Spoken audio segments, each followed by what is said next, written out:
बिस्मिल्लाहिर्रहमानिर्रहीम। हाँ भाई, आपके सामने एक सवाल आ रहा है। सही जी, जो हमने कल कॉन्सेप्ट किया था ये उसकी एक रिप्रेजेंटेशन है। तो आप इस सवाल को सॉल्व करें और देखें कि आपकी बैलेंस शीट कितने पे टैली होती है, गुडविल क्या आती है, ग्रुप रिजर्व और एनसीआई क्या।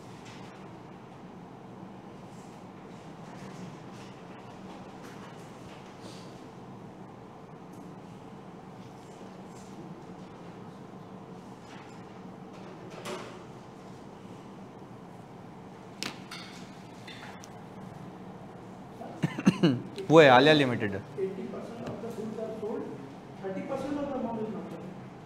हाँ ना भाई, गुड्स बिकना अलग बात है और अमाउंट सेटल होना अलग बात है। सीधी सी बात है ना भाई। रिसीवेबल है ना, रिसीवेबल तो एक अलग बात है और इन्वेंट्री का बिक जाना एक अलग बात है। तो दोनों चीज़ें हैं इसके अंदर, यानी आपने रिसीवेबल भी देखना है और पेबल भी देखना है और इन्वेंट्री भी देखनी है।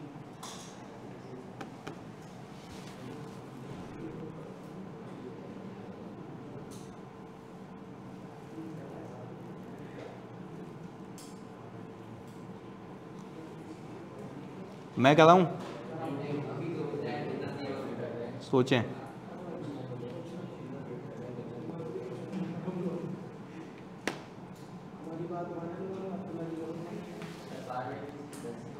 पार वैल्यू 10।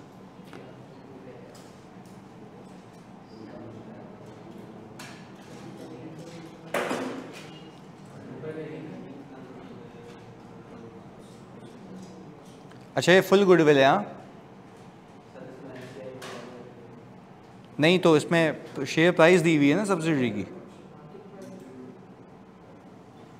फुल गुडविल है, चाहो तो लिख भी तो यहाँ पे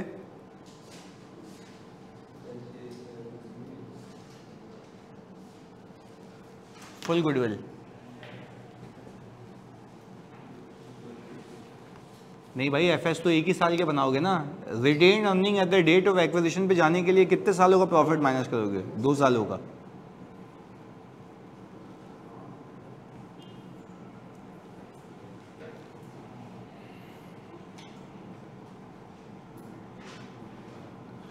मुझे इस एडजस्टमेंट नंबर 3 में बताओ कि उसने जो गुड्स बेचे हैं सामने वो कितने के बेचे हैं? 50,000 के। प्रॉफिट कितने का कमाया है?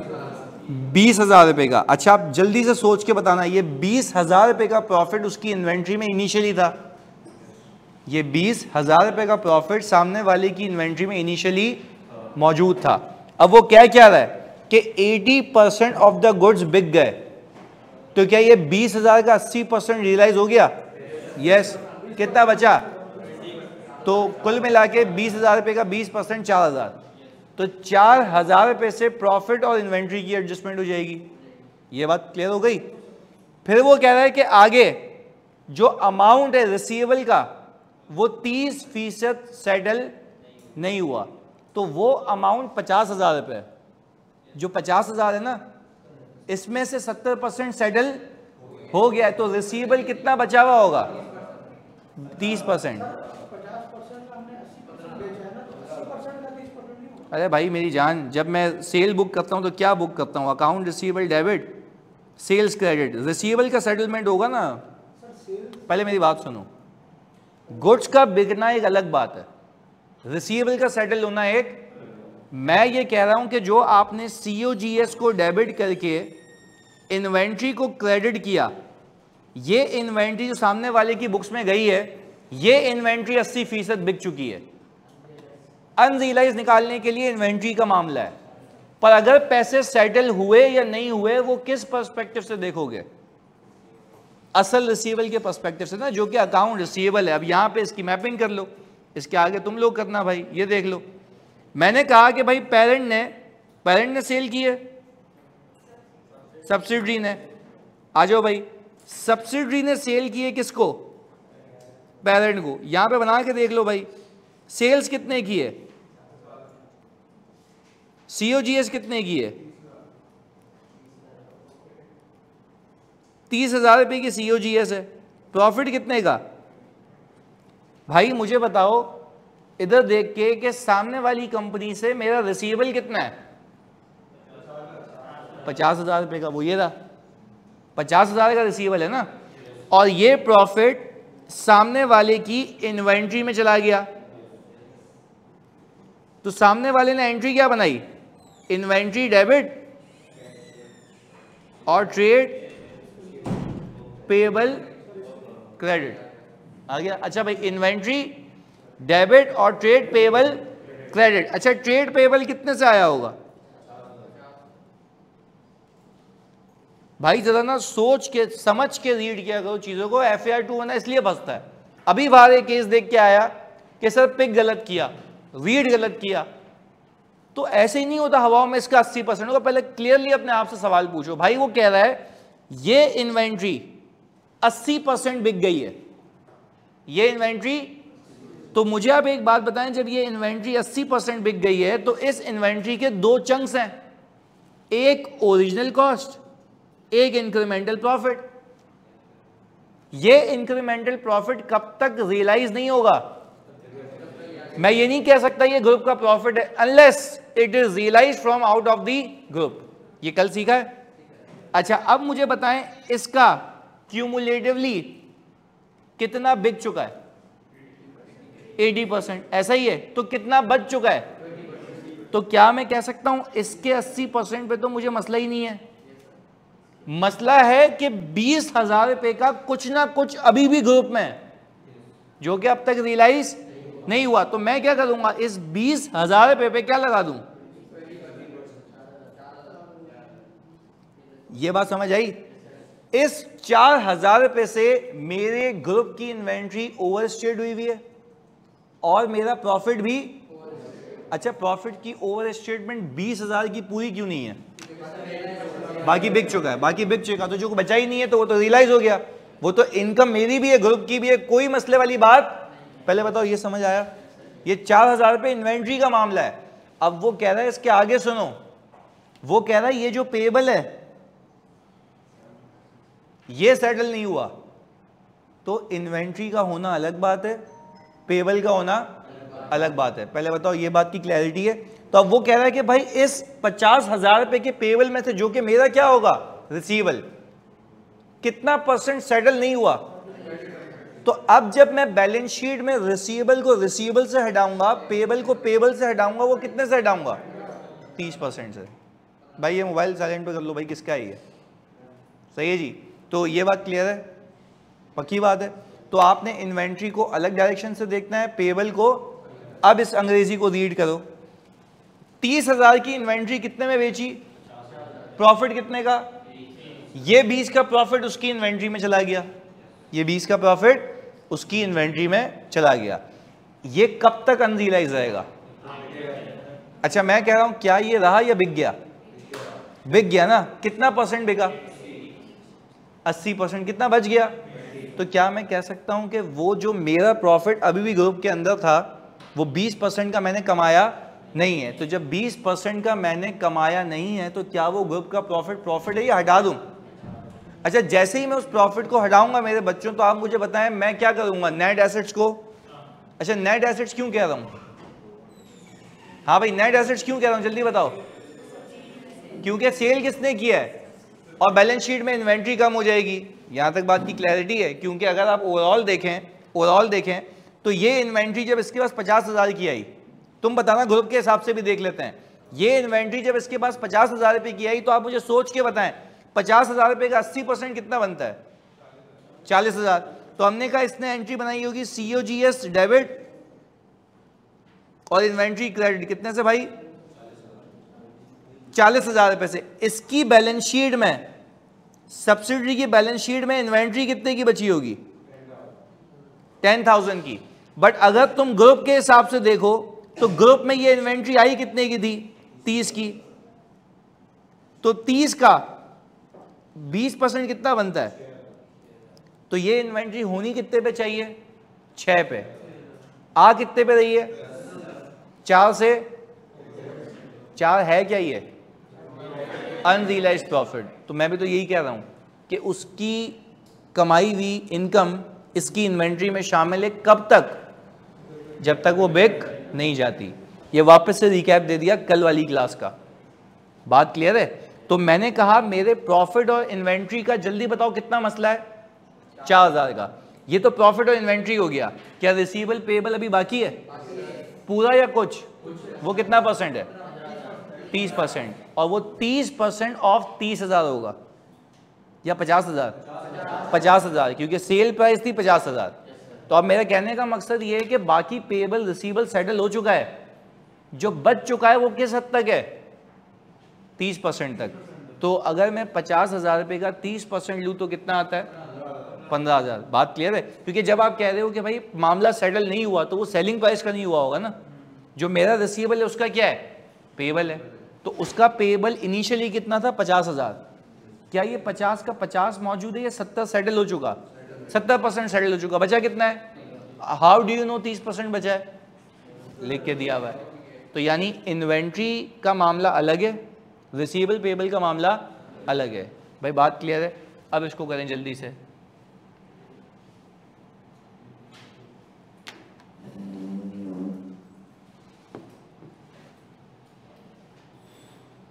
ये तुम लोगों के लिए स्पेसिफिकली सिर्फ एक एडजस्टमेंट का सवाल बनाया भाई, इसमें बाकी चीजें पुरानी सारी सेम है,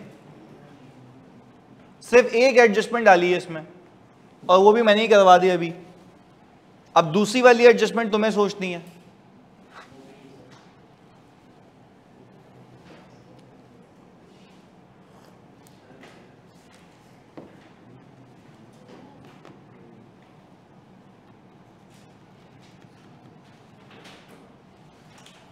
आयल ये बात क्लियर है?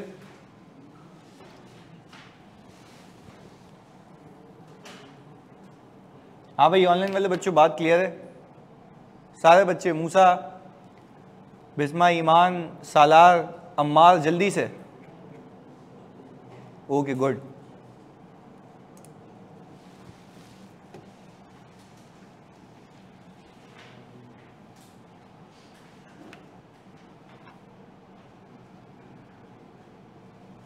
नहीं आप पूरा बोले हैं। आहिल, हम इन्वेंट्री और प्रॉफिट को 4,000 से कम करेंगे और रिसीवेबल और पेएबल को 15,000 से,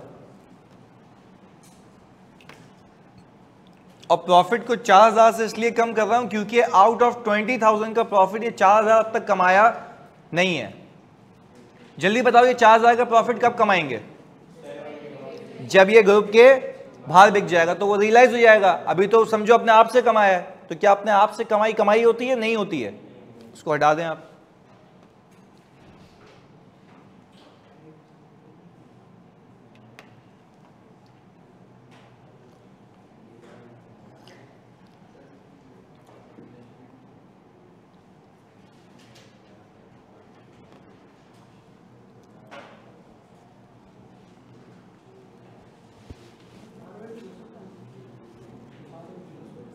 पार वैल्यू 10 रुपये।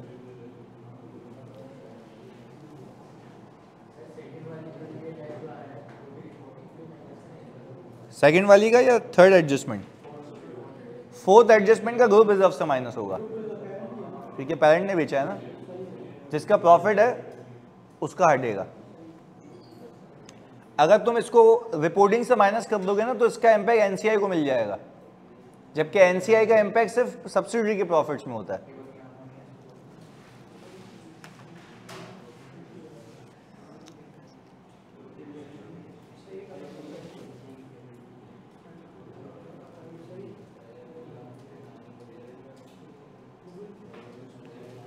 चलें गुडविल तक मदद करते हैं तुम्हारी।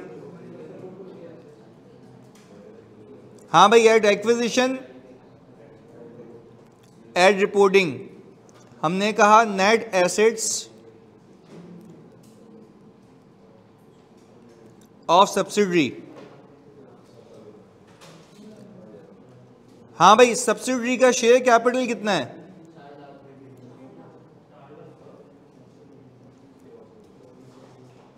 अच्छा भाई, क्या मुझे इस सवाल में सब्सिडरी की retain earning at reporting date पता है? रिपोर्टिंग डेट पता है जानिए? रिपोर्टिंग डेट 1/75 है, ये रही। अच्छा, अगर मैं बखूबी देखूं तो इस कंपनी को जो मैंने एक्वायर किया है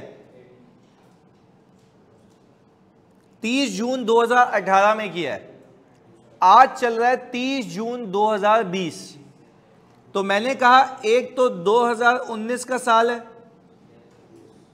और 2000, तो कितने सालों का प्रॉफिट अगर मुझे मिल जाए तो मैं एक्विजिशन पे पहुंच जाऊं? क्या है सवाल में आपको 2 सालों का प्रॉफिट दिया हुआ है? अच्छा, वो 2 सालों का प्रॉफिट 70,000 और 60,000 है, तो अगर इसमें से मैं 70 और 60 माइनस करूं,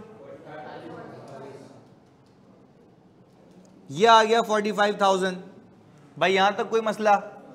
चले, आपने जब इस कंपनी को खरीदा होगा तो इसके नेट एसेट्स 445 के रहे होंगे। फिर आपने कहा होगा भाई मैंने फेयर वैल्यू एडजस्टमेंट की होगी।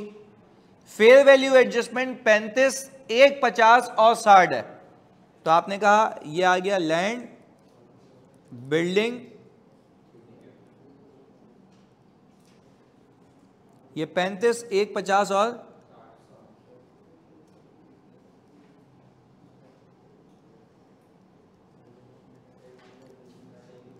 अच्छा, अब प्लीज यहां पे रुक के एक बात बताओ, ये सारी वैल्यूएशन कौन सी तारीख की चल रही है? एक्विजिशन की। इस पॉइंट ऑफ टाइम पे क्या कोई इस कंपनी पे केस चल रहा था? चेक कर लेते हैं। During the year 2020 a case was filed against Anjali limited claiming 25,000 penalty for non providing quality goods. Claim was settled before the year and. अच्छा, ये सारी चीजें कब हुई हैं? 2000। तो एक्विजिशन पे इसका कोई मामला नहीं है, तो क्या वहां पे छेड़खानी करेंगे या कुछ भी नहीं करेंगे? कुछ भी नहीं करेंगे। अगर उस वक्त होता तो देखते हैं, पर ये कहानी 2020 की है, मतलब इस साल की, जो करंट ईयर चल रहा है। आगे तो हमने कहा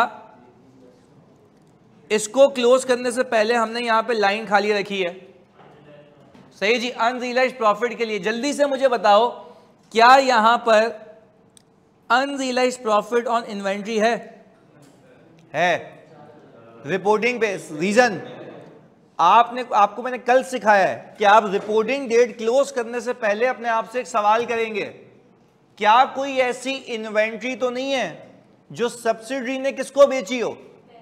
पेरेंट एंटिटी को। तो सब्सिडरी ने ये पूरा परफॉर्मा बनाया हुआ है, सब्सिडरी ने पेरेंट को इन्वेंट्री बेची कितने की? 50,000 रुपए की। कितना प्रॉफिट चार्ज करके? अब सब जल्दी एक एक करके बताओगे। क्या ये 20,000 रुपए का प्रॉफिट इस रिटेन अर्निंग में शामिल है? पक्की बात है, इस रिटेन अर्निंग में 20 का प्रॉफिट शामिल है। अच्छा, मुझे मसला इस 20 से है या ना कमाए हुए से? ना कमाए हुए से, 4,000 रुपए से, जो कि अब तक ग्रुप ने कमाया, क्योंकि वही चीज उसने आगे बेची नहीं है। तो हमने कहा जो मेरा 20,000 का प्रॉफिट उसकी इन्वेंट्री में जाके क्लब हो गया था, वो up to the extent of 80% बिक चुका है। तो मेरा प्रॉफिट कितना परसेंट रह चुका है? 20%। तो वो अमाउंट वाइज बनता है 20,000 रुपए का 4,000। सही जी। तो हमने यहां पे 4,000 रुपए माइनस कर दिया अनरियलाइज्ड प्रॉफिट ऑन इन्वेंट्री के नाम पे, क्योंकि अब तक ये कमाए नहीं है। अच्छा, फिर मैंने कहा ये लैंड एज इट इज आ गई। ये जो बिल्डिंग है इसकी लाइफ कितनी है? 10 साल। तो आप यहां पे ये करेंगे कि 150 इंटू 8, क्योंकि अब आप कितने साल आगे आ रहे हैं, तो 2 सालों का इंक्रीमेंटल डेप्रिसिएशन होगा। चलिए जी, इसके बाद ये जो 60,000 है आपके पास, इसकी लाइफ है 5 साल। तो आपने इसको 5 से डिवाइड किया और मल्टीप्लाई बाय 3, कितना? अच्छा, अब मुझे एक बात बताएं, वो जो कंटिंजेंसी थी जो सेटल हो गई है, भाई वो आएगी नहीं, क्योंकि इसी साल आई, इसी साल सेटल हो गई, एक्सपेंस बुक होना चाहिए था, हो चुका है, कोई मसले वाली बात नहीं है। बात समझ आ रही है? 3-10 आएगी। चलो अभी देख लेते हैं, चलो देखते हैं। इसका सम बताओ। नहीं तो सही आई ना, इसका सम बताओ एक्विजिशन का। 690। कौन सी भाई? वो उसने कहा कि केस कब फाइल हुआ है? 2020 में। एक्विजिशन पे था ना, डिस्क्लोज था। तो हमने कुछ भी नहीं किया। रिपोर्टिंग से पहले क्लेम भी सेटल हो गया, हो भी जाना चाहिए था, तो हम रिपोर्टिंग पे भी कुछ नहीं करेंगे। नहीं, क्लेम सेटल ना हुआ होता रिपोर्टिंग पे तब भी तुम डिस्क्लोज ही रहने देते, क्योंकि ये सारे मंजन कहानियां एक्विजिशन की होती हैं। उसके बाद तुम और वो एक ही पेज पे हो, नहीं आती वापस से। अगर रिपोर्टिंग पे ये केस सेटल ना हुआ होता तो कंटिंजेंट लायबिलिटी रिपोर्टिंग पे नहीं आती, क्योंकि सारी वैल्यूएशन एक्विजिशन पे होती है। उसके बाद वो कंपनी पे आपका कंट्रोल है, उसकी डिस्क्लोजर आपका डिस्क्लोजर। बात समझ आ रही है? उसके बाद आपने छेड़खानी नहीं करनी है। ये सारी किस्से कहानियां कब होती हैं? जब गुडविल निकल रही हो। क्लियर है? और यहां पे तो वैसे ही सेटल हो चुका है, अगर सेटल ना भी हुआ होता तब भी मैं कुछ नहीं करता। क्लियर है? अच्छा, अब ये रिपोर्टिंग डेट बताएं।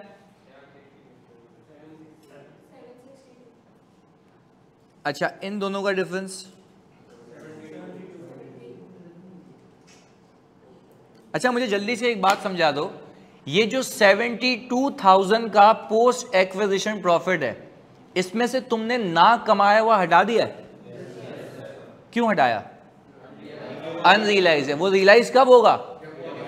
जब वो ग्रुप के बाहर बिकेगा। तो मैं भी तो तुम्हें यही सिखा रहा था कि तुम ये क्लोज करने से पहले अपने आप से एक सवाल कर लेना, कहीं कोई ऐसी चीज तो नहीं है सब्सिडी ने किसको बेची हो?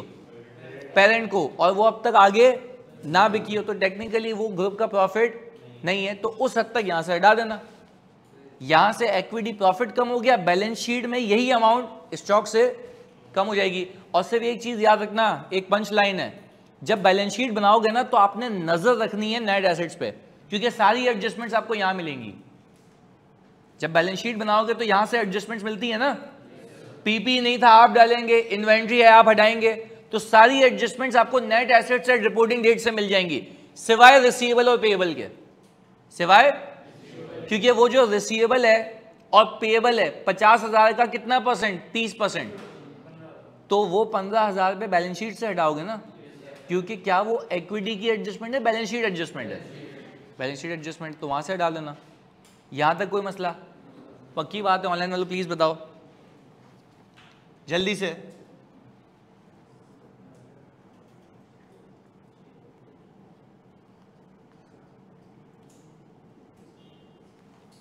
अच्छा भाई, पेरेंट एंटिटी का हिस्सा कितना जी?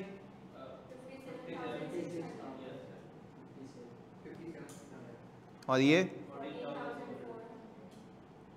14,400, ये हो गई डिस्ट्रीब्यूशन।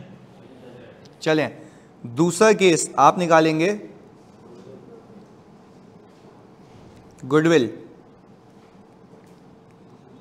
Consideration of parent. अच्छा, आप अगर शेयर प्राइस से मल्टीप्लाई करेंगे तब भी यही मिलेगी, चेक कर लेना एक बार, यही होगी। सही है? अच्छा, fair value of NCI. Fair value of NCI का मतलब क्या है? फेयर वैल्यू ऑफ एनसीआई का मतलब है एनसीआई के शेयर्स की इस दिन की वैल्यू। क्या ये तुम्हारे साथ मिलके खरीद रही है या अजम्पशन है? अच्छा, फेयर वैल्यू ऑफ एनसीआई के अंदर दो चीजें हैं, एक उसके नेट एसेट्स का हिस्सा और एक गुडविल। तो मैं डे वन पे एनसीआई को क्रिएट भी यहीं से करूंगा, क्योंकि जब मैं 100% एसेट्स लेके आऊंगा तो उसके एसेट्स लायबिलिटीज भी उसको दूंगा, उसकी गुडविल भी उसको दूंगा। तो इसके अंदर वो दोनों चीजें होंगी, ये हमने पहले डिस्कस किया हुआ है। चलें, तो हमने कहा फेयर वैल्यू ऑफ एनसीआई के लिए क्या एनसीआई के शेयर्स 8,000 है, क्योंकि 40,000 में से शेयर्स में से 32,000 अगर किसके हैं? पेरेंट के, तो 8,000 एनसीआई के। और एक प्राइस इस दिन की कितनी चल रही है? प्राइस ऑफ सब्सिडरी, ये आ गया 2 लाख। तो पूरी कंपनी खरीदना चाहते तो कितने में मिलती? 1 मिलियन में। यह आ गया फेयर वैल्यू ऑफ बिजनेस। अच्छा भाई, नेट एसेट्स कितने परसेंट लें? तो आ गया के बाद 690।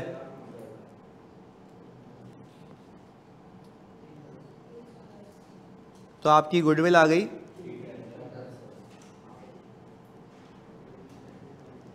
हाँ भाई, कोई ऐसा जिसकी आ गई थी? Very good. तू कंफ्यूज चल रहा था? नहीं, मैंने तो नहीं कहा, मैंने कहा तो मैं तो सवाल बना के आया हूं, सोल्यूशन तो अभी हाथ के हाथ बना रहा हूं। सही है, चलो गुड है यार, यानी बेहतरीन है। मतलब देखो क्लेम का एक तो मैंने क्लैरिटी दे दी। अब मैं तुम्हें सिर्फ इतनी सी बात बता रहा हूँ, एग्जामिनर ऐसी मस्तियाँ करेगा कि बीच में क्लेम आ गया, हाँ तो अब तो क्लियर हो गया ना इंटर ग्रुप 4000, या अभी भी कोई मसला है? तो ये सब्सिडी वाला ही तो है, तो पेरेंट ने सब्सिडी को बेचा तो अभी उस पर आते हैं ना, वो तो ग्रुप रिजर्व में आएगा। यहाँ क्यों नहीं आएगा? क्योंकि वो पेरेंट टू सब्सिडी है, प्रॉफिट किसका है? पेरेंट का, तो हटाओगे भी कहां से? वहां से। सही है, तो उस चौरंगी पे पहुंच के। अच्छा, अल्लाह को हाजिर नाजिर जान के बताओ कितने लोग ऐसे हैं जिन्होंने कंटिजेंसी को डाल दिया था, कंटिजेंसी को। तो अब बस इस बात का ख्याल रखना। देखो मैं वो सारे नए नए केसेस हैं जो क्विज़ेस में आएंगे। अब एक बच्चा का क्विज मिस करेगा ना तो फिर उसकी गलती है। ये सारी नई चीजें उसमें आएंगी, टेस्ट होंगी, और तुम फिर देख लेना कि यही मस्तियां सैटरडे के क्विज में कैसी होती हैं। सैटरडे को है ना, मैंने बोला है भाई। नहीं तो आप दें या ना दें, फिर उसके लिए जो मैं बोलता रहूंगा अगली क्लास में वो ज्यादा खतरनाक होगा। सही है, वो तो पता लगेगा। चलें आगे। अब मुझे बताएं, लाजमी है भाई, लाजमी है वो क्विज, ताकि आपकी असेसमेंट हो कि आपके सोचने का तरीका। नहीं मैं टॉन्ट नहीं करूंगा बिल्कुल। देखो कहने का मकसद ये है कि अगर मैं आपको बात बताऊं, अगर आप नहीं देंगे तो ज़्यादा टॉन्ट करूंगा। हाँ तो है तो सही ना, पर उसमें जलालत ज़्यादा है ना दे के, आते जाते बाहर मार्केट में सबके सामने। अगर मार्क्स कम आते हैं तो वो तो यही बोलूंगा ना, क्या कर रहे हो यार। हाँ थोड़ी बहुत है, अगर बतानी पड़ रही है तो कैसी इज्जत है, कहने की बात है इधर। चलो खैर अभी देखते हैं। मैं कह रहा हूँ फिर यार इसको एज अ चैलेंज लेना है, अच्छे से तैयारी करनी है, क्योंकि सिर्फ मैं जब बच्चों को देखता हूँ ना कि भाई सर ये सब आता था, पेपर हो गया, वो यही गलती थी, lack of practice and understandability of the drafting. वो एग्जामिनर से भी आएगा, इसमें था ही क्या, कंटिजेंसी के अल्फाज भी वही रखे, मैंने खाली ईयर चेंज कर दिया। तुम सब बह जज्बात में। गुडविल गलत आई, गुडविल निकालने के 3 मार्क्स होते हैं, तुम हटा दो उस 20 नंबर के सवाल में से 3 गए, और फिर तुम्हारे पोस्ट एक्विजिशन के 2-3 नंबर होते हैं, वो 3 गए, तो तुम्हारे हिसाब से तो सवाल पूरा सही हुआ है ना। तो बच्चा तो यही कहता है अल्लाह की कसम बैलेंस शीट भी टाई होगी, होगी बेटा होगी। अबे भाई जितने से गुडविल कम हुई उतने से प्रॉफिट भी कम हो गया ना, तो दोनों का इंपैक्ट तो आ गया। पर तुम यही कहते हो, फिर क्लेम करते हो कि हमने सही किया है पेपर, पर वो सही नहीं होता, उसमें ये मिस्टेक्स हैं। तो प्लीज यार उसको ऐसे चीजें देखनी है, न्यू चीजें करनी है। खैर अब मुझे बताएं एनसीआई में, एनसीआई को हिस्सा दें या हिस्से के साथ गुडविल भी? तो सर हम इसको किस पे क्रिएट करें? कितना आ गया जी? यानी जो उसके ऊपर एसेट्स और लायबिलिटीज लेके आया हूं वो इस एनसीआई की फेयर वैल्यू में शामिल है, इंक्लूसिव ऑफ गुडविल, और गुडविल भी आ गई ऊपर। चलें हमने कहा अब आप इसको, कितना आ गया जी?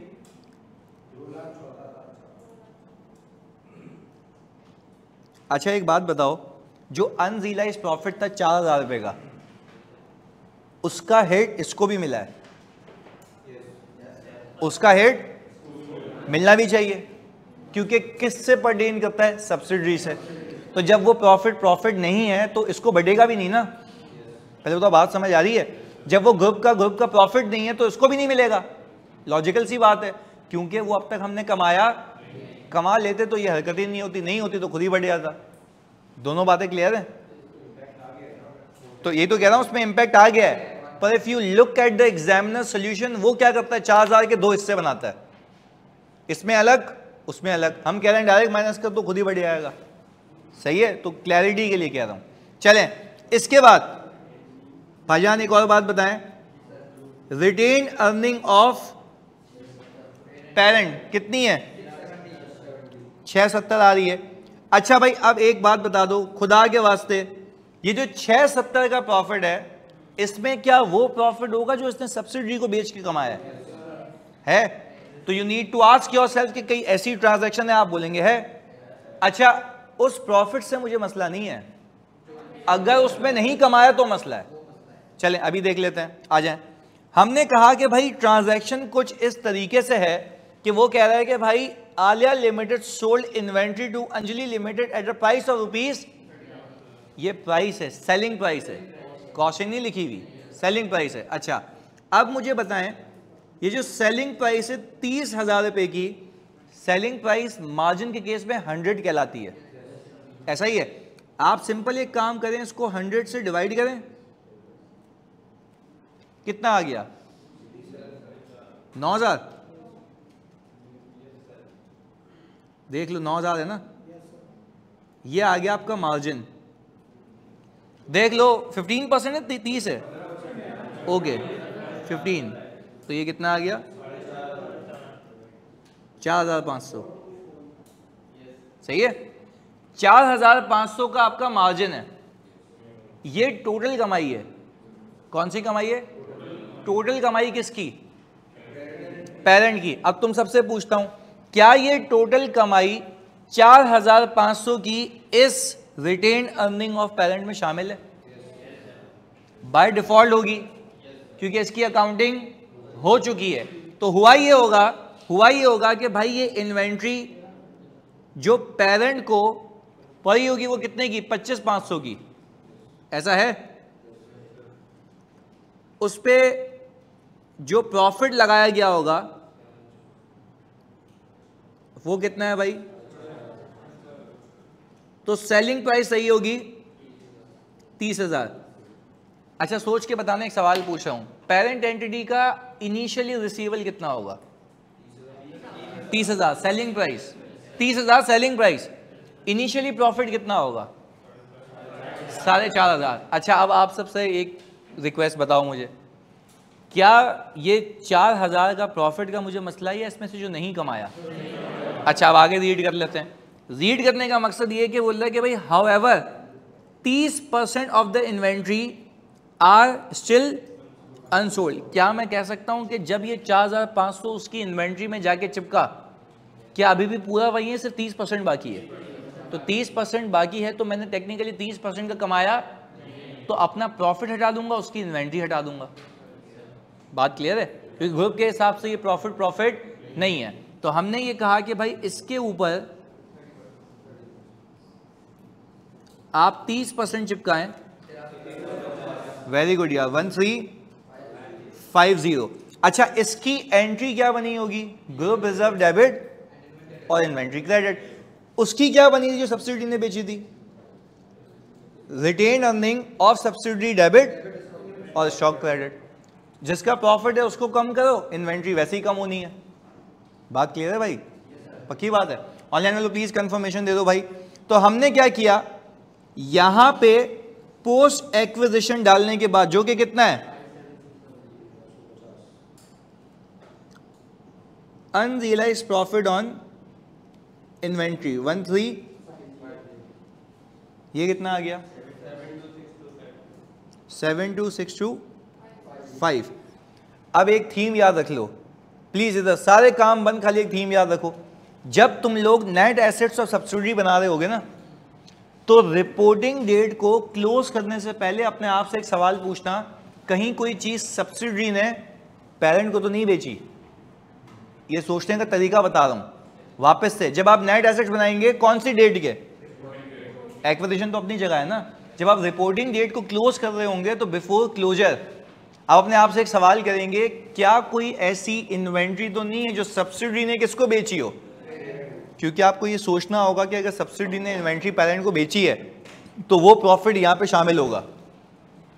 फिर अपने आप से दूसरा सवाल पूछो, क्या उसमें से कोई अनरियलाइज है? अगर जवाब आता है अनरियलाइज नहीं है, तो क्या यहां कुछ करेंगे? जाने देंगे? जाने देंगे, कुछ भी करने की नीड नहीं है। व्हाट इफ मैं कहूं कि अनरियलाइज प्रॉफिट है, तो वो यहां से लेस कर देंगे और बैलेंस शीट में उतने से इन्वेंट्री कम हो जाएगी। कोई मसला? चलिए जी, ये पैसे बढ़े जाएंगे और आगे कहानी चलती रहेगी। फिर आप बनाएंगे ग्रुप रिजर्व। क्या बनाएंगे? जल्दी बताओ सोच के। जब ग्रुप रिजर्व बनाओगे तो रिटेन अर्निंग ऑफ पेरेंट होगा, उसके बाद सब्सिडी की कमाई होगी। अच्छा फिर आप ये याद आएगा आपको कि यार ऐसा भी तो हो सकता है कि मैंने कुछ किसको बेचा हो? सब्सिडी को। तो अगर मैंने कुछ सब्सिडी को बेचा है, कंसर्न ये नहीं है, कंसर्न ये है कि प्रॉफिट, अगर पूरा प्रॉफिट रियलाइज हो चुका है तो क्या कुछ करूंगा? जाने दूंगा? पर अगर उस प्रॉफिट में से कुछ अनरियलाइज है तो क्या उसको रहने दूंगा, हटा दूंगा? आयल ग्रुप रिजर्व बनाते वक्त आप जब retain earning of parent entity लेते हैं तो आपको पता है वो तो पेरेंट की कमाई है आज तक की, उसमें पोस्ट एक्विजिशन डाल देंगे और फिर आप अपने आप से सवाल पूछेंगे क्या उस कमाई में ऐसी कमाई है जो मैंने सब्सिडी से कमाई है, यानी कोई ऐसी इन्वेंट्री तो नहीं है जो पेरेंट ने सब्सिडी को बेची हो। तो इस सवाल में थी ना, जब इस सवाल में थी तो क्या मैंने उसको देखा? यस। और उसके ऊपर जो अनरियलाइज प्रॉफिट था उसको क्या किया? हटा दिया। और जल्दी से बताओ, यहाँ पे एक सवाल आया प्लीज। सवाल यह है कि सर क्या अनरियलाइज प्रॉफिट और अनसेटल्ड रिसीवेबल दो अलग अलग बातें हैं? अलग अलग बातें हैं। Unrealised profit pertains to inventory and profit, unrealised यानी unsettled balance pertains to receivable and payable.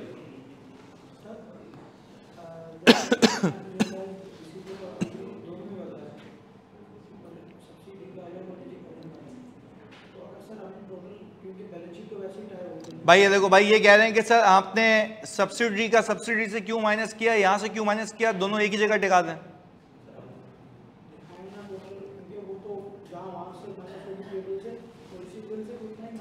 भाईजान बताओ, जवाब दो। इनका कहने का मकसद ये है कि रिसीवेबल पेएबल की बात कर रहे हो। अच्छा बोल रहे हैं भाई सर रिसीवेबल पेएबल अगर नहीं हटाऊं तो ये कह रहे हैं बैलेंस शीट टैली होगी। यस, कल मैंने बताया था। इशू क्या है? ऐसा लगेगा कि अपने आप से रिसीवेबल है, अपने आप को पेएबल है। रिसीवेबल किससे होता है, अपने आप से या बाहर से? तो आप सारे अपने आप वाले बैलेंसेस हटा दें। यार एक में सवाल सुन लो। ओ चसी इधर,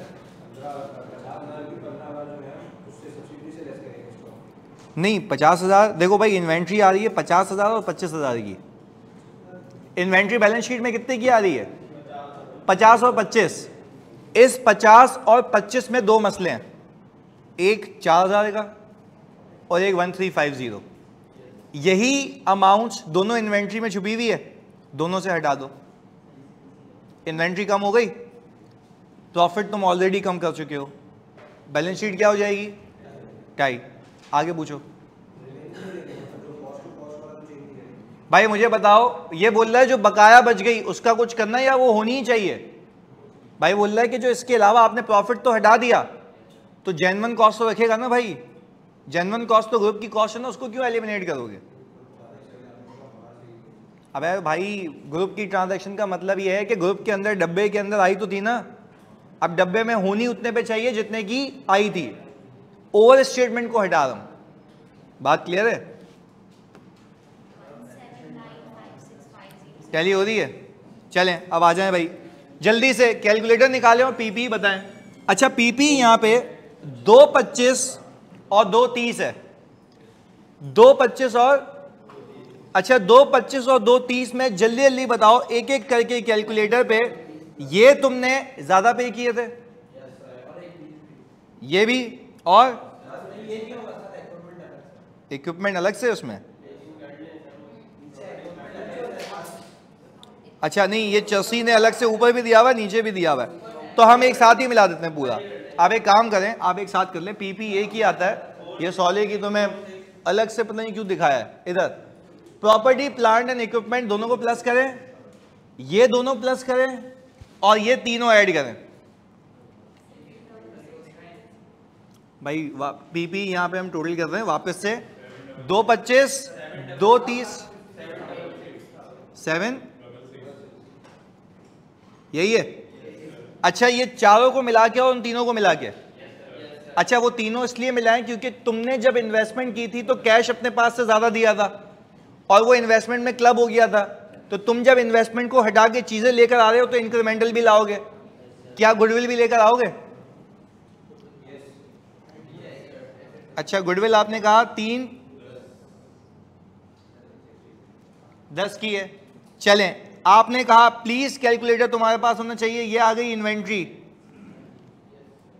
हाँ भाई अब सर सोच के बताओ, इन्वेंट्री जो बुक्स में आ रही है क्या इसके अंदर कुछ अनरियलाइज है, यानी बिला वजह ओवर स्टेटमेंट?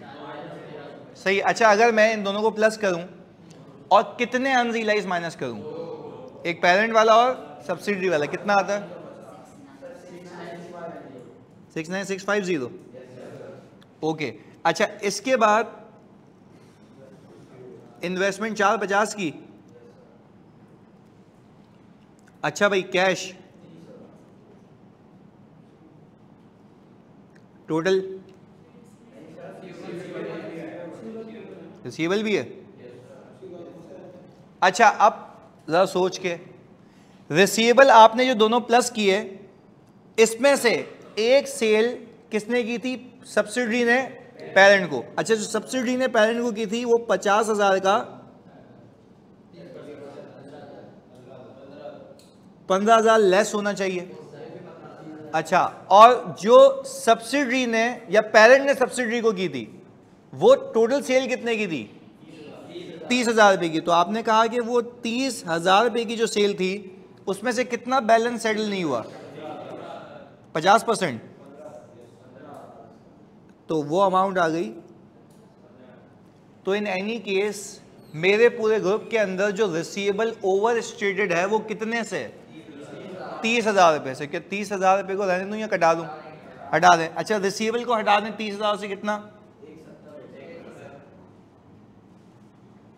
भाई? अब टोटल हो सकता है ये 179,5,650। अच्छा आहे लिए इन्वेंट्री की अमाउंट ऐसे आ रही है कि आप इन दोनों इन्वेंट्रीज को प्लस करें और उसमें से एक ये 4,000 को माइनस करें और एक ये 1,350 को माइनस करें, क्योंकि यही अमाउंट उसकी इन्वेंट्री में एडिशनली मौजूद है। आपका कहना चाहिए बाकी प्रॉफिट कहाँ गया? वो है ही नहीं क्योंकि वो बिक चुका है। बात क्लियर है? तो हमने इंक्रीमेंटल की कहानी की है यहां पे। आयल क्लियर है भाई?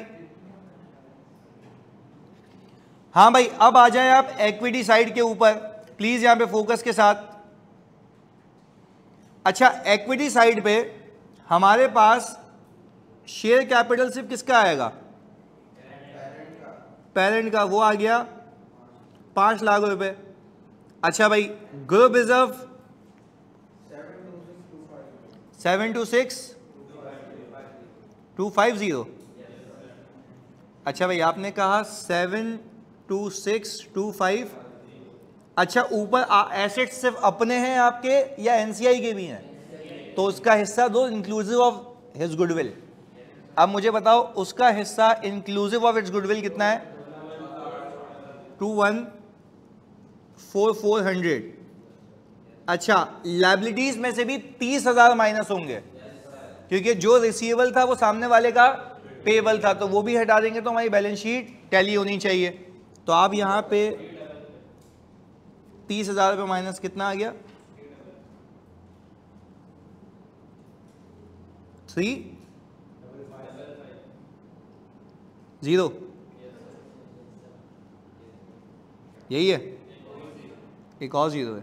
अच्छा क्या ये मैच है?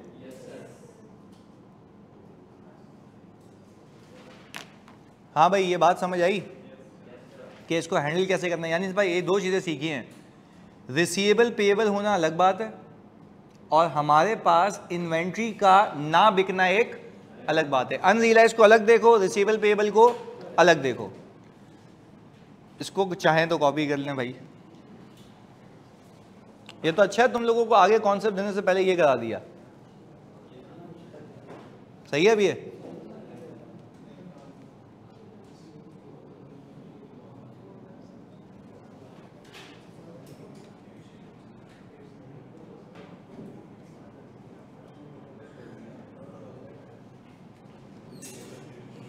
लायबिलिटी देखो, लायबिलिटी में आप 85,000 और 3 लाख रुपए ऐड करें। सही है आशिर? फिर आपको याद आएगा कि भाई आपस का पेएबल भी तो था क्योंकि वही रिसीवेबल भी था, तो आपने जितना रिसीवेबल से हटाया उतना पेएबल से भी हटा दिया, क्योंकि अपने आप को रिसीवेबल और अपने आप को पेएबल नहीं दिखा सकते। क्लियर है आशिर? भाई ये जो तुम्हारी हालत है ना, ये देख के लग रहा है इसके 2-3 क्विज़ेस आने चाहिए दिन में। मतलब वाकई बता रहा हूँ तुम्हारी हालत तो यही लग रही है अभी। मतलब ऐसे सुन पट्टी होके बैठे हुए हो, ये नहीं फर्क पता तमीज़ के। इन्वेंट्री अलग बात है, रिसीवेबल पेएबल अलग बात है, उसमें रोने धोने बचाए में 2000। अच्छा ये वाली ये एडजस्टमेंट तो फिर अलग ही गेम थी ना।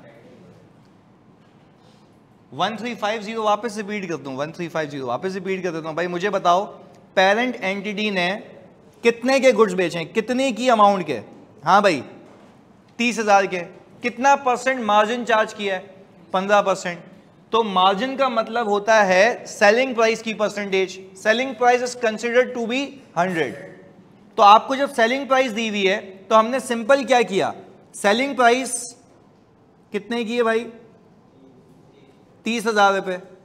इसको आप डिवाइड कर दें 100 से, मल्टीप्लाई कर दें 15 से, तो ये कितना आ गया भाई? 4,500 का प्रॉफिट कमाया किसने? पेरेंट ने। आपका प्रॉफिट उसकी इन्वेंट्री का पार्ट बन गया, उसकी मतलब सब्सिडरी की। जब सब्सिडरी की इन्वेंट्री का पार्ट बन गया तो सब्सिडरी ने उसको अपनी इन्वेंट्री में कब तक रखना है? जब तक बिक नहीं जाती।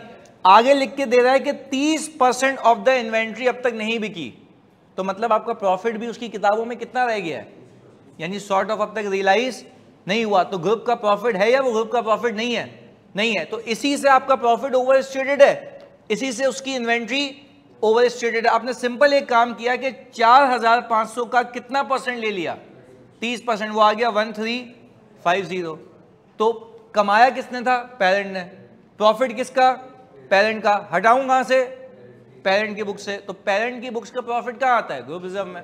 तो हम यहां पे गए, हमने ग्रुप रिजर्व से हटा दिया 1350 और कॉरेस्पॉन्डिंग इन्वेंट्री रिड्यूस कर दी। क्लैरिटी है आहिल? चले आ गया ना समझ? ओके। पीपी एक दफा दोबारा बता दें। चले भाई, तभी मैं कहता हूं आप एक काम करें, ये जो हाईलाइटेड फिगर्स हैं 1 2 3 4, ये 4 फिगर्स जो मैंने हाईलाइट किए हैं ये पूरा पीपी है, ऐसा है? पर तुम लोगों ने इस कंपनी को खरीदते हुए क्या ये ज्यादा पैसे दिए थे? 35, 1, 20 और 36 पैसे तो इससे कहीं ज्यादा दिए थे, बट वो डेप्रिशिएट भी हो गया है, तो आपने ये मजीद ऐड करके उसमें चिपका दिया। जलाल क्लियर है? ये आपके पास आ गया पीपी का हिसाब किताब। वो 4 को ऐड करके ये 3 चिपका दो उसमें, इंक्रीमेंटल। और ये पुरानी एडजस्टमेंट, ये कोई न्यू नहीं है। चले भाई, अब अपने पास आप हेडिंग डाल दें, concept of cash in transit. जल्दी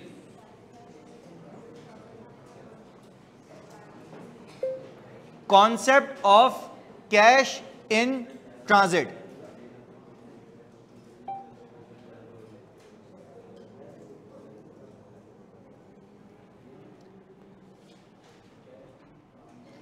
इन्वेंट्री 69650 कैसे आई भाई? आ जा यार वापस भाई, तभी मैं कह रहा हूं फोकस कर लो। इन्वेंट्री, दोनों इन्वेंट्री को प्लस किया और दोनों इन्वेंट्री में 50,000 और 25,000 प्लस किया। 4,000 रुपये की ओवर स्टेटमेंट ये रही जो सब्सिडी ने बेचा था, 1350 की ओवर स्टेटमेंट ये रही जो पेरेंट ने बेचा था। तो दोनों हमने रिवर्स कर दिया तो कहानी सही हो गई। सही है भाई? सैफुल्ला रिसीवेबल की एडजस्टमेंट ये देख ले भाई, 50,000 की सेल सब्सिडी की तरफ से पेरेंट को थी और 30,000 की सेल पेरेंट टू। इसका कितना कितना बैलेंस सेटल नहीं हुआ तुम्हें लिख के दिया हुआ है। एक का 30% बच गया, एक का 50%। तो यही रिसीवेबल आपस के रिसीवेबल्स हैं, इसको रहने देंगे या हटा देंगे? और यही पेबल में भी आ रहा होगा, वहां से भी हटा देना। प्रेजेंटेशनल इंपैक्ट सैफुल्ला क्लियर है? ये लिख देते हैं यहां पे सब्सिडी टू पेरेंट और पेरेंट टू सब्सिडी। क्लियर है भाई? सैफुल्ला प्लीज बताओ। ये अमाउंट आ गई। चले भाई, concept of cash in transit. अब इसकी एग्जांपल बनाते हैं और फिर कनेक्शन बनाते हैं। यहां से हमने कहा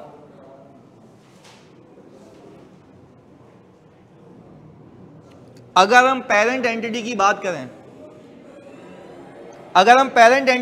करें, तो पेरेंट एंटिटी ने सेल की है सब्सिडरी को। चलें जी, प्लीज सुनिएगा फोकस के साथ। तो हमने कहा account receivable debit, sales credit. Example हम वही रखते हैं 120 वाली, टू कीप इट सिंपल। आगे सुनिएगा। फिर हमने कहा कि भाई इसने COGS चार्ज करा दी होगी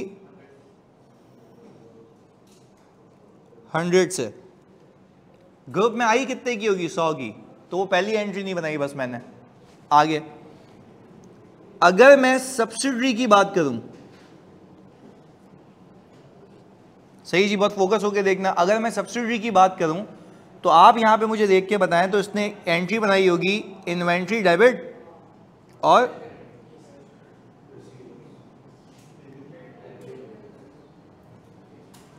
$120 से, सही है। अब हम ये कर लेते हैं कि इसने वही एग्जाम्पल वाली चीज कि इसने जो है इसमें से कुछ इन्वेंट्री उठा के बेच दी, अज्यूम कर लो 50% बेच दी, अज्यूम कर लेते हैं 50% बेच दी, तो इसने क्या बनाई होगी एंट्री, COGS डेबिट और इन्वेंट्री या स्टॉक क्रेडिट, कितने से, और इसने कैश डेबिट करके सेल्स क्रेडिट किया होगा 70 रुपये पे। अच्छा, पर इसको अगर तुम 60 को 1.3 करो 78 आता है, तो ये कर लिया हमने 30% के मार्कअप पे, सही है भाई। जो कल वाली हिसाब किताब चल रहा है, खाली फिगर्स हमने हल्की सी चेंज की हैं। अब मुझे आप पहले सोच के बताएं, इसमें अभी तक एज ऑफ नाउ एक रिसीवेबल पेबल का मसला है कि अपने आप से रिसीवेबल और अपने आप को पेबल है। जब ये क्लब होंगे तो ऐसा लगेगा अपने आप से रिसीवेबल है, अपने आप को पेबल है। क्या ये होना चाहिए, रिसीवेबल पेबल को हटा देंगे, हटा देंगे, ये पहली बात क्लियर हो गई। दूसरा मसला, क्या अनरियलाइज प्रॉफिट भी है? अच्छा, अनरियलाइज प्रॉफिट पूरा 100% है या 50%? क्योंकि आपका जो ये 20 का प्रॉफिट है, यानी अगर मैं पेरेंट की सेल्स में से जो 120 की है COGS 100 का माइनस करूं तो 20 का प्रॉफिट है। यही 20 का प्रॉफिट सामने वाले की इन्वेंट्री में जाके चिपक गया था, पर मसला ये है कि ये जो सामने वाले की किताबों में 20 जाके जमा हुआ, क्या ये पूरा 20 ही बाकी है या इसका 50%? तो इसका 50% बाकी है। तो टेक्निकली इस ग्रुप ने 10 रुपए नहीं कमाए, टेक्निकली इस ग्रुप ने 10 रुपए नहीं कमाए। कैसे नहीं कमाए अभी देख लेते हैं।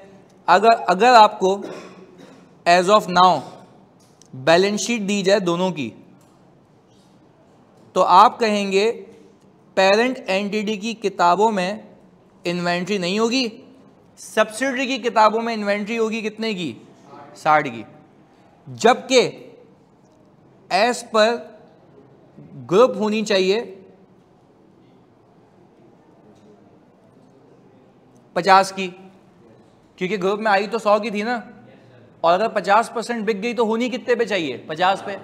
तो ये 10 रुपए क्या है, ओवर स्टेटमेंट है, अनरियलाइज्ड प्रॉफिट। और ये वही प्रॉफिट है जो पेरेंट ने सब्सिडरी से कमाया था, और जब आपके रियलाइज, भाई रियलाइज तो एक ही केस में होगा ना, जब वो बाहर बिक जाए। तो वो प्रिंसिपल कमाई की अपनी जगह है। आप जल्दी बताओगे तुम लोग यहां पे देख के, दो मसले हैं, रिसीवेबल और एक कमाई का मसला है, कितने का, 10 का। यानी हम ये कह सकते हैं कि जितनी मेरी अनरियलाइज्ड प्रॉफिट है उतने से इन्वेंट्री भी ओवर स्टेटेड है, क्योंकि मैंने लिखवाया था ना सामने वाले की इन्वेंट्री अनरियलाइज्ड प्रॉफिट से क्या होती है। तो एक मसला ये हो गया। दूसरा मसला किसका है, रिसीवेबल और पेबल का। कितने मसले हैं, 2। ऑनलाइन वालों पहले बताओ, यहां तक बात की क्लैरिटी है। 2 इश्यूज हैं इसमें, पहला रिसीवेबल और पेबल का, दूसरा अनरियलाइज्ड प्रॉफिट और इन्वेंट्री का। ये 2 मसले हैं, अभी इसको आगे लेके चलते हैं। ये अब तक सीखा हुआ हमने। अच्छा, हुआ ये कि 31 दिसंबर पे सब्सिडरी ने पेरेंट एंटिटी को एक चेक काट के दे दिया। अच्छा, वो जो चेक काट के दिया, तो जैसे ही मैं चेक थमाऊंगा मेरी ऑब्लिगेशन तो खत्म हो गई ना। अब वो जब क्लियर होगा तो वो रिकंसाइलिंग आइटम है बैंक रिकॉर्ड में अगले साल जाके क्लियर होगा। अब बात समझिएगा, जैसे ही हमने उसको चेक दे दिया तो सुनिएगा, बात समझिएगा। इसने एक एंट्री बनाई कि भाई हमारे पास बैंक या कैश हो गया क्रेडिट, सही है जी, और हमारे पास ट्रेड पेबल डेबिट। अच्छा, हमने कहा कि सॉर्ट ऑफ इसमें से इसने 40 सेटल कर दिया। किसने सेटल किया, अच्छा आप ज़रा बात समझिएगा, उसने सेटल कर दिया। अब कहने का मकसद यह है, या तो उसने चेक दिया या तो इंटर बैंक फंड ट्रांसफर किया, IBFT किया है। अब इसने जब ट्रांसफर किया तो उसके पास से तो पैसा निकल गया, क्लियरिंग में 2 दिन लगेंगे। जब क्लियरिंग में 2 दिन लगेंगे, अगर 31 दिसंबर है तो उसके पास तो जनवरी में शो होंगे ना। अच्छा अब बात समझिएगा, यहां पे अकाउंट रिसीवेबल 120 का, पेरेंट एंटिटी का रिसीवेबल चेक कर लो, ये रहा। उसको तो मिले ही नहीं ना पैसे, तो क्या पेरेंट ने गलत किया हुआ या सही किया हुआ? चलें आगे सुने। फिर हमने कहा ट्रेड पेएबल कितने का, तो क्या इसने गलत किया हुआ है? नहीं। अच्छा उसने भी सही किया हुआ है, उसने भी सही किया हुआ है, पर हमें करनी है अब कंसोलिडेशन, हमें करनी है अब कंसोलिडेशन। पहले बताओ यहां तक की कहानी क्लियर है कि उसने 40 रवाना कर दी, उसने जैसे ही रवाना किया अपनी लायबिलिटी को खत्म कर दिया और पैसे निकाल दिए। पैसे जो निकले हैं इसके बैंक से निकल चुके हैं, किसके बैंक से? सब्सिडी के बैंक से जा चुके हैं, पर पेरेंट एंटिटी के बैंक में नहीं आए। क्यों? टाइम लगेगा, 2 दिन लगेंगे क्लियरिंग में, 1 दिन लगेगा, पर 31 दिसंबर पे ये कहानी तो तय है कि मेरा रिसीवेबल ज्यादा है, उसका पेएबल कम है। तो क्या मेरा रिसीवेबल ज्यादा गलत है? क्या उसका पेएबल कम गलत है? या वो उसके हिसाब से सही है? मैं सेपरेट बुक्स के हिसाब से सोचो तो दोनों सही हैं, सेपरेट बुक के हिसाब से सोचो तो दोनों सही हैं। अच्छा एक मसला तो अभी भी अपनी जगह है, प्रॉफिट का, वो अलग है, रिसीवेबल पेएबल अलग है। तो पहले इस चीज को आसान करने के लिए एक काम तो कर लें कि एक ग्रुप रिजर्व को डेबिट करें 10 से, प्रॉफिट वाला मामला हल हो गया। ये तो होना ही चाहिए ना भाई, ये जो प्रॉफिट नहीं कमाया वो तो हटाओ, एलिमिनेट करो, क्योंकि इन्वेंट्री बिला वजह 10 से क्या हुई हुई है? ओवर स्टेट, और प्रॉफिट भी ओवर स्टेट हुआ है क्योंकि अब तक ग्रुप ने कमाया नहीं है। ऑनलाइन वालों आप सब बताओ, यहां तक की क्लैरिटी है? तुम कुछ पूछ रहे थे, कौन सी ओवर स्टेटमेंट वाली? तो जानिए ये पूरी कहानी क्या सुनाई है ऊपर से कि एक 50 रुपए की इन्वेंट्री होनी चाहिए, 60 रुपए पे आ रही है, तो 10 रुपए से ओवर स्टेटेड है ना। तो ये तो शुरू से ही चलता आ रहा है, ये तो मैं बार बार रिपीट कर रहा हूं, ये तो वही है, ये तो बेसिक प्रिंसिपल है ना, ये तो वही किया है मैंने कि ग्रुप रिजर्व को डेबिट कर दिया, इन्वेंट्री को क्रेडिट। ओ चस्सी इधर देख ले, उसको क्या देख रहा हूं मैं, वो उसको कह रहा हूं, इधर मिला लियो आंखें उससे, इसके बाद इधर प्लीज। अब एक कॉन्सेप्ट चल रहा है उसको देख रहा है, उससे ज्यादा चिकना मैं हूं, इधर प्लीज इधर देख लेना, वहां पे भी आ रहा हूं मैं, तेरा नियत सही नहीं लग रही, इधर इधर यार प्लीज, मतलब इधर देख ले भाई, कोट पैंट पहन के आया हूं इधर तेरे लिए, ताकि तू देखे, तू फिर उसको देख रहा है, इधर क्वालिफाइड भी हूं इधर। अच्छा प्लीज यार देखो, प्लीज रिक्वेस्ट है, कॉन्सेप्ट चल रहा है ना, इसमें तुम इधर उधर हो फिर ये लेडी के बोलेगा सर ये बात नहीं समझ आई। भाई कॉन्सेप्ट देख ले पहले, सिर्फ ये कह रहा हूं, फिर उसको देखता रहिए, ले जाइए उसको इसके बाद, इधर प्लीज। अच्छा भाई अब पहले बताओ 10 के प्रॉफिट की क्लैरिटी है। अच्छा अब रिसीवेबल और पेएबल का मामला है। अब एक चीज सुन लें इसमें भाई, यहां पे जब मैं कंसोलिडेट करूंगा तो ऐसा लगेगा कि 120 का रिसीवेबल अपने आप से, सोच लो एक बार, ऐसा लगेगा। अच्छा अगर मैं कोई भी एडजस्टमेंट नहीं करता ना तो 3 मसले होते हैं। पहला, इन्वेंट्री ओवर स्टेटेड होती, कितने से? 10 से, क्योंकि वो कमाई कब होगी?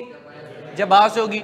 तो मैंने क्या किया, पहले वो मसला हल किया, प्रॉफिट को घुमा दिया, इन्वेंट्री को घुमा दिया, इन्वेंट्री उस पे आ गई जितने पे ग्रुप पे अल्टीमेटली होनी चाहिए थी, ये मामला कह के साइड में हो गए। अब पंगा बच गया रिसीवेबल और पेएबल का। अब तसव्वुर करो कि अगर तुम कंसोलिडेशन करो तो you are presenting a group as a single entity. अच्छा सिंगल एंटिटी में अगर तुम इसको कंसोलिडेट करोगे तो ऐसा लगेगा कि अपने आप से 120 रुपए मांग रहा हूं, हाँ या नहीं? अपने आप से 120 रुपए गलत मांग रहा हूं, सही मांग रहा हूं? सही मांग रहा हूं ना, सेपरेट बुक के हिसाब से सही मांग रहा हूं। तो कहने का मतलब है जब आप कंसोलिडेटेड एफएस बनाएंगे ना तो आप अकाउंट रिसीवेबल को 120 से कटा देना, क्योंकि अपने आप से 1 रुपए का रिसीवेबल नहीं दिखा सकते। यहां तक कोई पंगा? रिसीवेबल पे कोई इशू नहीं होना चाहिए, वो क्लियर है। अच्छा, जब तुमने कंसोलिडेट किया तो ऐसा नहीं लग रहा कि अपने आप को पे करना है, कितना? अच्छा, अलग अलग है तो मेक सेंस ना, 80 पे करना है, 120 रिसीव करना है। जब when it comes to a single book तो गलत लग रहा है कि अपने आप को 80 पे करना है। ये कैसे हो सकता है? पे होता है ग्रुप के बाहर। बात समझिएगा, हमने कहा हमने ट्रेड पेएबल 80 से कम कर दिया, अब हो गई बैलेंस शीट आउट। अब इसको सीखते हैं, अब इसको समझना है फोकस के साथ, फोकस के साथ। इधर मैंने आपको एक कहानी कही थी, मैंने कहा था कि ये जो 31 दिसंबर पे सब्सिडी, प्लीज सुनना, मैंने कहा था 31 दिसंबर पे सब्सिडी के बैंक से पैसे निकल चुके हैं। यस, 31 दिसंबर पे सब्सिडी के बैंक से पैसे निकल चुके हैं, हाँ या नहीं? अच्छा, सब्सिडी के बैंक से पैसे निकल गए, क्या वो पेरेंट के पास पहुंचे? अभी क्लियर? कब होंगे? बाद में। अच्छा, अब तुम एज अ ग्रुप सोचो, ये जो पैसा सब्सिडी की किताबों से गया है, किसकी किताबों से? और ये बहुत इंपॉर्टेंट थिंग है टू अंडरस्टैंड, यहां पर जो सब्सिडी की किताबों से पैसा गया है, तुम एक ग्रुप बन के सोचो, क्या ये पैसा ग्रुप का नहीं है? कैश की बात कर रहा हूं, कैश इसकी जेब में हो, है तो ग्रुप का पैसा ना, पर अभी अल्लाह की कसम ना ये उसकी किताबों में आ रहा है ना हमारी किताबों में आ रहा है। तो स्टैंडर्ड ये कहता है कि जो कैश इन ट्रांजिट की वजह से ग्रुप के बाहर है उसको वापस ग्रुप में ले आओ, क्योंकि वो टेक्निकली एक जेब से निकल के दूसरी जेब में आ रहा है। तो क्या वो कभी भी ग्रुप के बाहर दिखना चाहिए या वापस ले आए? वापस ले आए। तो हम यहां पर अपने कैश के बैलेंस को कितने से डेबिट करते हैं? 40 से। अब हो जाएगी आपकी बैलेंस शीट टैली। तो अगर इन ट्रांजिट का कोई कॉन्सेप्ट है तो आप रिसीवेबल को हटा दें, पेबल को भी हटा दें, पर उससे बैलेंस शीट आउट हो जाएगी। पर ये रिसीवेबल पेबल का बैलेंस जो आप हटा रहे हैं वो किस रीजन की वजह से? Cash in transit. भाई ये जो रीजन है कि भाई आपस में बैलेंस टैली नहीं हो रहा क्योंकि उसने पैसे डिस्पैच किए हैं। अच्छा, सिंपल बात क्या है, मेरा रिसीवेबल उससे कितना है? 120। क्या मैं 1 रुपए का भी रिसीवेबल अपने आप से दिखा सकता हूं? हटा दिया। उसका पेबल कितना है? क्या 1 रुपए का पेबल अपने आप को दिखा सकता हूं? नहीं। मैंने कहा तो बैलेंस शीट आउट हो गई। फिर मुझे याद आया कि जो कैश है वो तो ग्रुप का है ना इसकी किताब में ना उसकी किताब में। तो भाई जब ग्रुप का कैश है तो ग्रुप में होना चाहिए ना। यानी कोई कंपनी अपने आप को पैसे पे कर रही है तो क्या वो बाहर होंगे या ग्रुप में ही होंगे?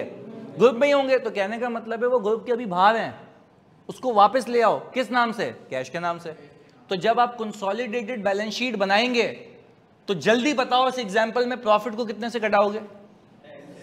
10 से। इन्वेंट्री को 10 से। ये एडजस्टमेंट हो गई। तो क्या रिसीवेबल पेबल भी हो गया या वो भी करना है? अच्छा, रिसीवेबल को कितने से हटाओगे? 120 से। पेबल को? बैलेंस शीट आउट हो गई। 40 का कैश बढ़ा देना। और 40 का कैश जेन्युइनली बढ़ाओगे क्योंकि वो टेक्निकली ग्रुप का पैसा ही है ना। तो अभी किसी की किताबों में आ रही है, किसी भी किताब में नहीं आ रहा, तो ग्रुप में वापस ले आओ। तो क्या कंसोलिडेशन प्रॉपर हो जाएगी? Yes sir. अब कॉपी करें इसको।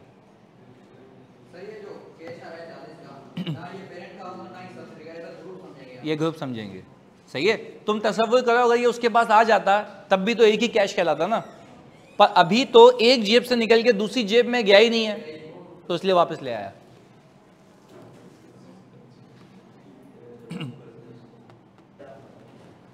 अब्दुल्ला कहाँ जा रहा है? अच्छा हाँ, ले ले, जा जा।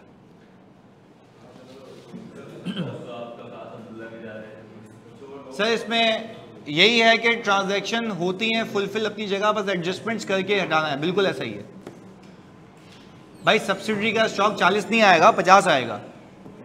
अभी पूरी कैलकुलेशन करके दी ना, ग्रुप में 100 का आया था और 50% बिक गया, तो इतना बचना चाहिए ना। अभी 60 पे है मेरा भाई, इसको अगर तुम 10 माइनस करोगे तो 50 पे आ जाएगा जी।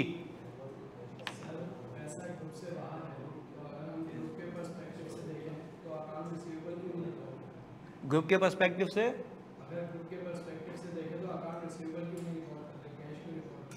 भाई, ग्रुप के पर्सपेक्टिव से तुम अगर एक ही इदारा कहते हो पेरेंट और सब्सिडरी को, अगर रिसीवेबल नहीं हटाओ तो सिर्फ तसव्वुर करो क्या लग रहा है ये कि ये पैसा मुझे अपने आप से लेना है या किसी बाहर से लेना है। पहले सवाल, 1/20 की जो अमाउंट है रिसीवेबल की, ये रिसीवेबल किससे है? अपने आप से। क्या इसको दिखाऊं या हटा दूं?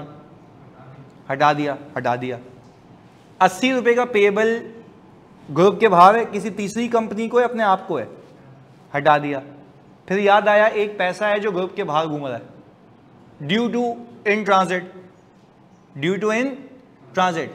मुझे याद आया ये पैसा अगर मैं एक ही एंटिटी तस्वुर करता हूं तो इस गुल्लक से निकाल के इस गुल्लक में डाल दिया, होना तो मेरे पास ही चाहिए ना, पर अभी मेरे पास नहीं दिख रहा। रीजन बीइंग कि उसने अपनी अकाउंटिंग अपने हिसाब से की हुई है ना। ये सारी चीजें सही किसको करनी है? पेरेंट को। तो वो मैं 40 ले आया। अब सवाल पूछो, क्लैरिटी है? हाँ, चलो अकाउंट रिसीवेबल को तुम डेबिट कर दो, फिर क्या लगेगा किससे रिसीवेबल है? बाहर नहीं है, पैसा किसका है भाईजान? इधर बातें नहीं यार, बातें नहीं, इधर सुन लो पहले। कहने का मकसद ये है, तुम्हारा मैं सवाल समझ गया। तुम कह रहे हो ग्रुप के हिसाब से पैसा बाहर है, तो ऐसा लग रहा है कि पैसा बाहर से आ रहा है। भाई वो पैसा बाहर से नहीं आ रहा, तुम्हारा अपना ही पैसा है। अपने पैसे के अगेंस्ट में अपना रिसीवेबल दिखाओगे? बात समझ आ रही है? अपने पैसे के अगेंस्ट में अपना रिसीवेबल नहीं आता। आप कह रहे हैं आप रिसीवेबल अपने आप वाला हटा दें और अपना पैसा वापस ले आए। जेन्युइनिटी ये है, सही है? तो आपका सवाल मैं समझ गया था। आप कह रहे हैं जब पैसा बाहर है तो वो सॉर्ट ऑफ यही दिख रहा है ना कि पैसा तो रिसीव होना है, पर वो ग्रुप के बाहर का पैसा नहीं है, ग्रुप का ही पैसा है। ये पैसा अगर किसी थर्ड कंपनी से होता ना तो मैं कहता कि मेक सेंस, कि सही बात है कि मैं रिसीवेबल दिखाऊं, बट यहाँ पे रिसीवेबल क्यों नहीं दिखा रहा? क्योंकि अपने आप से है। क्लियर है? चलें जी सर, इसमें यह है कि ट्रांजैक्शंस हुई भी होती हैं। भाई क्या ये सही कह रहे हैं कि इसमें पेरेंट और सब्सिडियरी ट्रांजैक्शंस करके बैठे हुए होते हैं? हमें उसको क्या करना है? सही करना है, एलिमिनेट करना है with in the parameters of IFRS 3। यहां तक क्लैरिटी है? अच्छा, अब अपने पास आप हेडिंग डाल दें स्टॉक इन ट्रांजिट। जल्दी, ये लाजिम है ताकि इन्वेंट्री की सारी एडजस्टमेंट्स खत्म हो जाएं।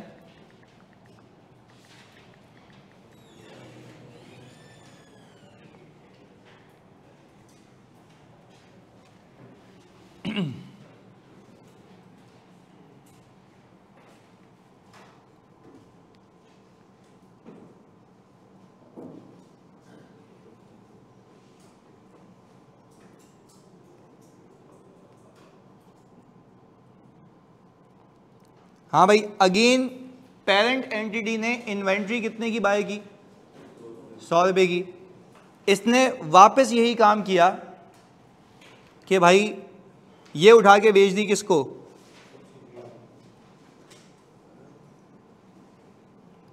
120 की।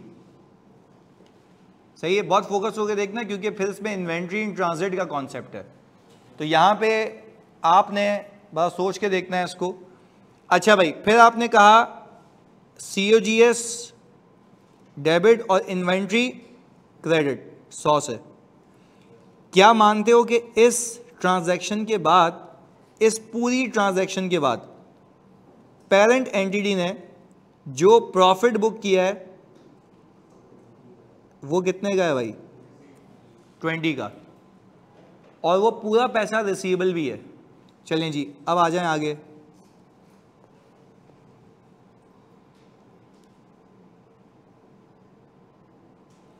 ये बात हो गई सब्सिडियरी की। सब्सिडियरी ने इन्वेंट्री को डेबिट किया और ट्रेड पेबल को क्रेडिट किया। कितने से भाई? 120 से। प्लीज सुनिएगा यहां पे फोकस के साथ। फिर इसने क्या किया? COGS को डेबिट किया, इन्वेंट्री को क्रेडिट किया। कितने से? 120 से। मतलब पूरा माल उठा के इसने बेच दिया।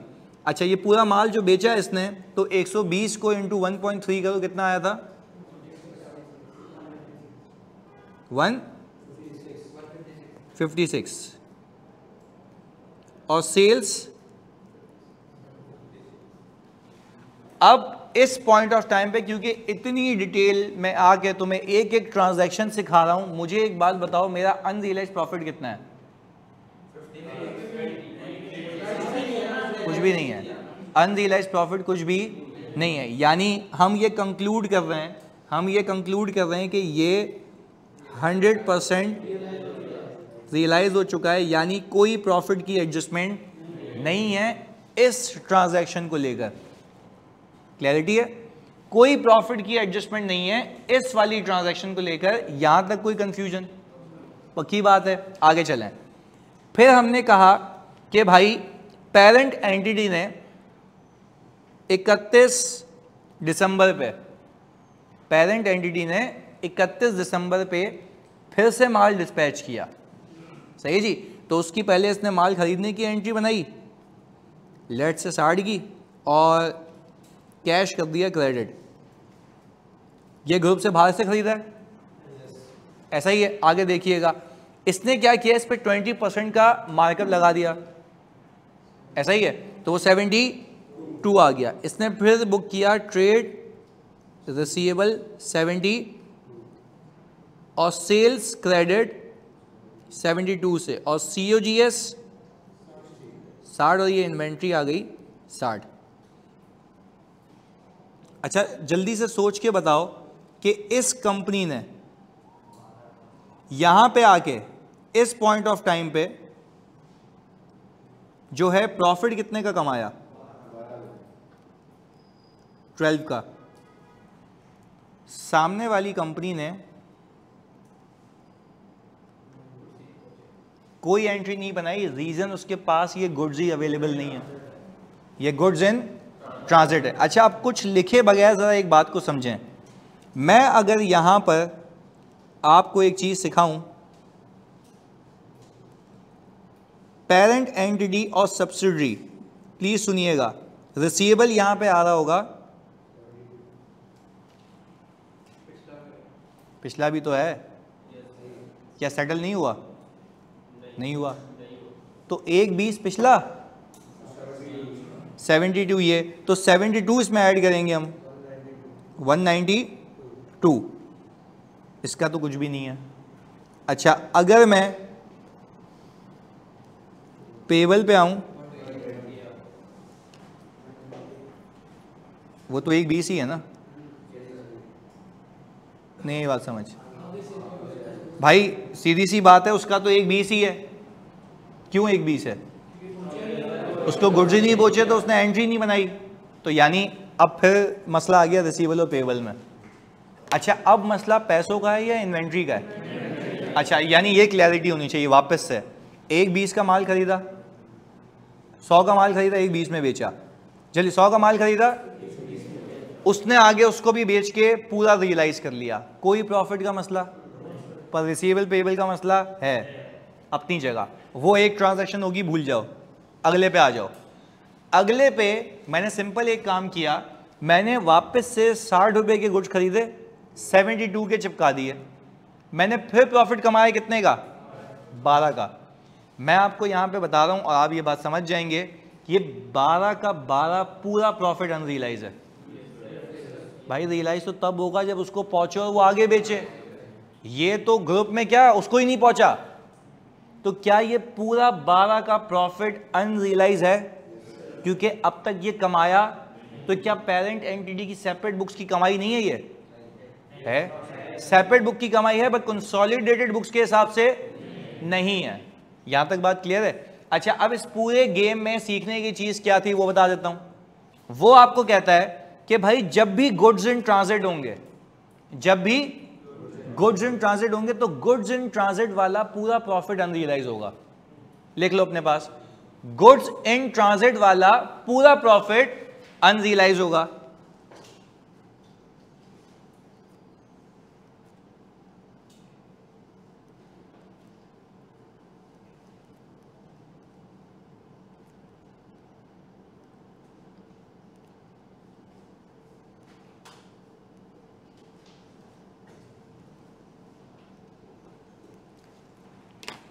हाँ भाई ये कहानी समझ आ गई कि गुड्स इन ट्रांजिट वाला पूरा प्रॉफिट, क्योंकि वो तो एक तो उसको नहीं पहुंचा तो आगे नहीं बेचा उसने। अब आगे सुनिएगा, अब आपको जो ये बैलेंस शीट मिली है इसके अंदर तुम लोग मुझे गाइड करो। किसी की बुक्स में स्टॉक नहीं आ रहा, क्यों? क्योंकि उसको पहुंचा ही नहीं है। तो पेरेंट की बुक्स में क्यों नहीं आ रहा? इसको तो निकाल दिया है। अच्छा अब तुम एक एक करके मुझे बताओगे फोकस के साथ। मैं पहले सीधा काम करूं, अपने आप से रिसीवेबल को हटा दूं, सही है? मेरा अपने आप से जितना भी रिसीवेबल है वो तो नहीं दिखा सकता ना, वो पूरा एलिमिनेट कर दिया। अच्छा, फिर मैंने कहा ट्रेड पेबल 120। अब यहां पे रुक के आपको सवाल में कहेगा कि इतने का माल बेचा है, इतने का, अच्छा वो कहेगा आपको 72 का माल बेचा है, तो मैं कहूंगा जो 72 का माल बेचा है ये मार्कअप के साथ है, मैं इसको डिवाइड करूंगा 120 से, 12 आ गया। क्या ये प्रॉफिट, तुम लोग मुझे बताओगे, क्या ये प्रॉफिट तुम्हारी बुक्स में भी रिकॉर्ड हुआ हुआ है? होना चाहिए नहीं, तो मैंने ग्रुप रिजर्व को डेबिट कर दिया कितने से? 12 से, यानी ये जो प्रॉफिट है इसको मैंने एलिमिनेट कर दिया, इस प्रॉफिट को मैंने क्या किया? एलिमिनेट कर दिया। अच्छा, फिर मुझे याद आया कि इन्वेंट्री ना इसकी किताबों में है, तो ग्रुप की इन्वेंट्री ना, जैसे कैश ग्रुप का, तो वापस ले आऊं। अच्छा, वापस किस पे ले गया हूं? सेलिंग प्राइस पे, कॉस्ट पे? कॉस्ट पे। तो प्रॉफिट कहां गया? हटा दिया तुमने, हटा दिया तुमने। तो मुझे एक बात बताओ, आप यहां पर इन्वेंट्री ले आए 60 की, देखो एंट्री बैलेंस होती है, तो यानी समझने की बात ये, अपने आप से रिसीवेबल हटा दिया, अपने आप को पेबल हटा दिया, जो भी एडिशनल आपका प्रॉफिट था वो आपने हटा दिया, तो इन्वेंट्री जो बच गई वो कॉस्ट पे बच गई। क्या वो इन्वेंट्री पेरेंट की किताब में आ रही है? सब्सिडी की किताब में आ रही है? नहीं। तो क्या है? तो ग्रुप की इन्वेंट्री ना, वापस ले आए। और why you are saying that this is the inventory of group? Because ये ग्रुप के बाहर बिकी नहीं है, तो ग्रुप के अंदर वापस ले आओ, but at which price? Cost price, वो ये आ गई प्रॉफिट को हटाने के बाद। तो आपको ये तो पता है ना कि गुड्स इन ट्रांजिट कितनी वैल्यू के थे? 72। तो जल्दी से बताओ, मैं 72 से इन्वेंट्री को क्यों नहीं लाया? अगर आप 72 से ले भी आते ना तो वो इंक्लूसिव ऑफ अनरियलाइज प्रॉफिट होती, तो फिर उसको वैसे ही हटाना होता। पहले तो बात समझ आई? अगर आप उसको 72 पे ले भी आते तो वो भी क्या होती? Inclusive of unrealise profit. तो फिर एक और एंट्री बनानी पड़ती तुम्हें, ग्रुप रिजर्व डेबिट और इन्वेंट्री क्रेडिट। तो इसलिए डायरेक्टली उस पर ले आया मैं। दोनों केसेस क्लियर हैं भाई? पक्की बात है? ऑनलाइन वालों प्लीज बता दो, क्लियर है? तो ये हो गया आपका इन्वेंट्री इन ट्रांजिट का केस, सही जी। इस हद तक का क्विज आपके पास आ जाएगा, उसको आप सॉल्व कीजिएगा। तो मिलते हैं अगली क्लास में अगले कॉन्सेप्ट्स के साथ, सही है जी। ऑडिट कितने बजे? अभी है ना फौरन 1:15 बजे है ना।